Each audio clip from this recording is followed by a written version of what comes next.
قد عدت يا شهر الهدى. بسم الله الرحمن الرحيم. السلام عليكم ورحمة الله وبركاته. الحمد لله رب العالمين. اللهم صل على سيدنا محمد وعلى آل سيدنا محمد. Amma ba'd. Para pemirsa yang semoga selalu mendapatkan rahmat kasih sayang Allah Subhanahu wa taala. Kita bersyukur Allah pilih kita menjadi orang beriman, menjadi pengikut Nabi Muhammad sallallahu alaihi wasallam. Allah berikan kepada kita ilmu yang bermanfaat. Agama Islam adalah agama yang indah, agama yang suci dari langit. Agama Islam akan selalu indah dan tetap indah selama masih murni merupakan ajaran langit. Agama Islam akan berubah menjadi buruk ketika sudah tercampur oleh al-hawa wal masalih, hawa nafsu dan kepentingan. Kenapa ada orang yang takut kepada agama, yang fobi kepada agama? Semua ini adalah karena agama yang sudah tercampur hawa nafsu dan kepentingan. Agama jadi rusak. Agama Islam yang indah, yang menyenangkan, yang merupakan solusi berubah menjadi menakutkan, menyeramkan, yang menghancurkan, memecah belah, dan seterusnya. Allah Subhanahu wa taala berfirman dalam Al-Qur'an, "La taghlu fi dinikum." Jangan berlebih-lebihan dalam beragama. Jangan melampaui batas, jangan ekstrim. Kemudian juga Allah Subhanahu wa taala berfirman, "Yuridullahu bikumul yusra wa la yuridu bikumul usra." Allah menginginkan untukmu kemudahan dan Allah tidak menginginkan untukmu kesulitan. Di dalam banyak hadits-hadits yang sahih, Rasulullah Muhammad sallallahu alaihi wasallam bersabda, "Inna dina yusrun wa lan yushadda dina hadun illa ghalaba." Sesungguhnya agama ini mudah. Tidak ada seorang pun yang mempersulit agama, melainkan pasti dia akan kalah sendiri. Nggak bisa istiqomah. Beliau juga bersabda, "Iyyakum wal ghulu, fa innama ahlaka man kana qablakum al-ghulu." Hati-hatilah kamu, waspadalah kamu daripada sikap berlebih-lebihan dalam beragama. Karena orang-orang sebelum kamu binasa karena sikap yang berlebih-lebihan, ekstrim. Rasulullah Muhammad sallallahu alaihi wasallam juga bersabda, "Halakal mutanatti'un, halakal mutanatti'un, halakal mutanatti'un." 3 kali oleh beliau diulangi. Binasalah orang-orang yang berlebih-lebihan dalam beragama, yang ekstrim. Itu diulang 3 kali. Beliau juga bersabda, "Yassiru wa la tu'assiru, basyiru wa la tunaffiru." Berikanlah kemudahan, jangan kau persulit. Berikanlah kabar gembira, jangan kau buat orang itu lari dari agama. Subhanallah. Al-Imam Al-Allamah Ibnul Qayyim rahimahullahu ta'ala mempunyai kata-kata yang sangat indah, yang maknanya adalah, "Ma min amalin libni Adam illa wali syaitan fihi nazghatan, imma ila ifrat wa imma ila tafrid, wa wadda law dhafira bi ihdahuma."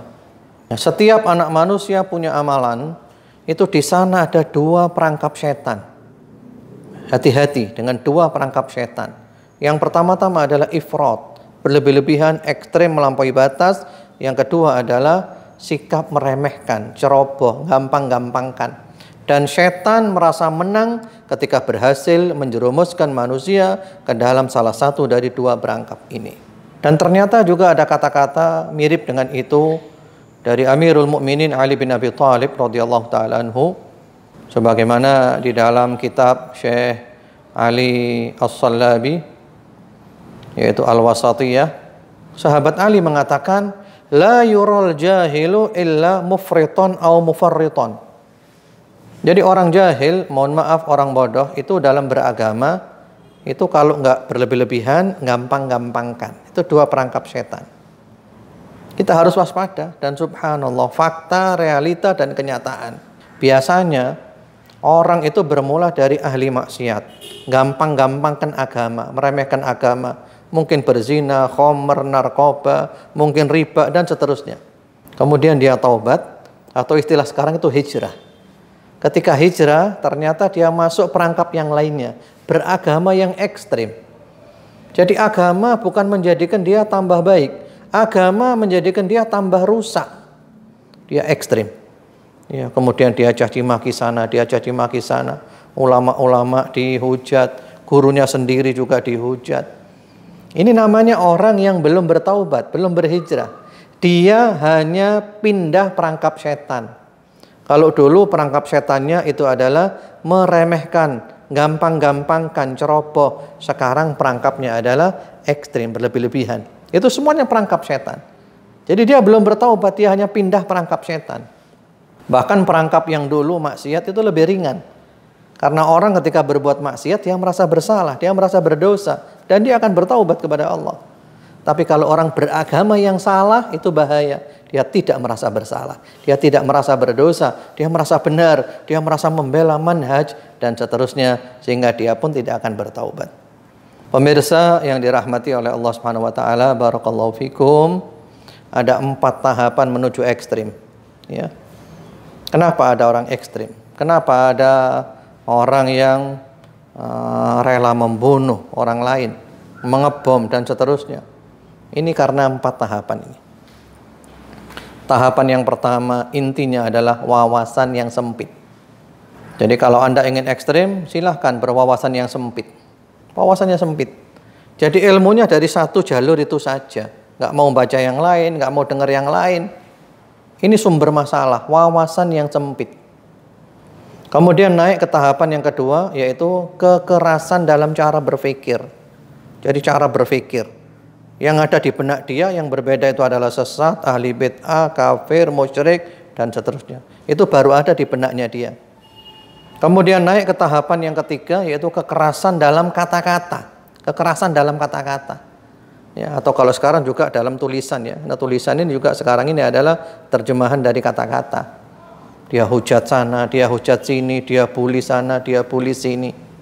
Dan puncaknya yang keempat adalah kekerasan fisik.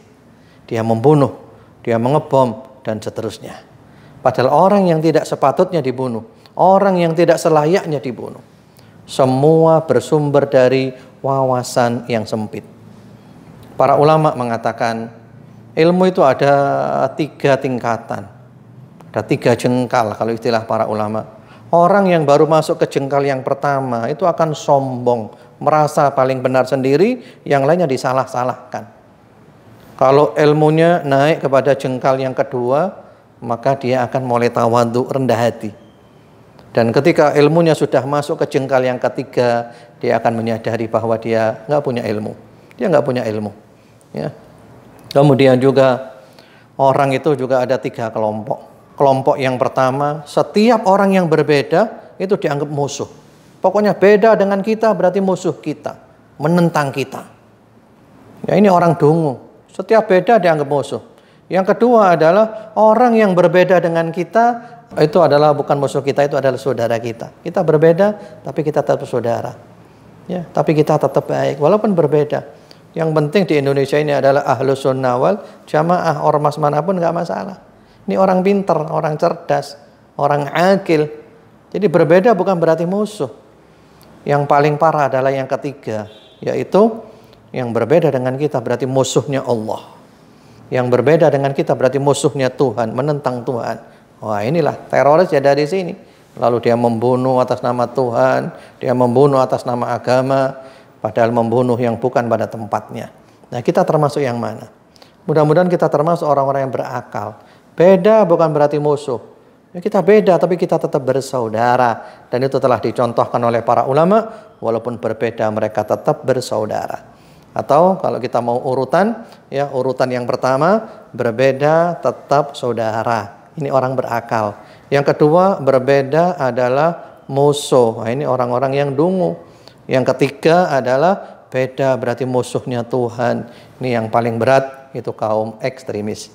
Mudah-mudahan ceramah singkat ini bermanfaat. Selamatkan diri kita dan keluarga kita dari ajaran-ajaran sesat yang menyimpang, yang berbahaya, ekstrim, yang kemudian membuat kerusakan di sana sini lebih banyak merusaknya daripada memperbaiki. Semoga Allah berikan kepada kita semuanya sehat walafiat istiqamah sampai husnul khatimah. Allahumma amin. Subhanakallahumma bihamdika asyhadu an la ilaha illa anta astaghfiruka wa atubu ilaik. Wassalamualaikum warahmatullahi wabarakatuh. يا رحمة تسع المدى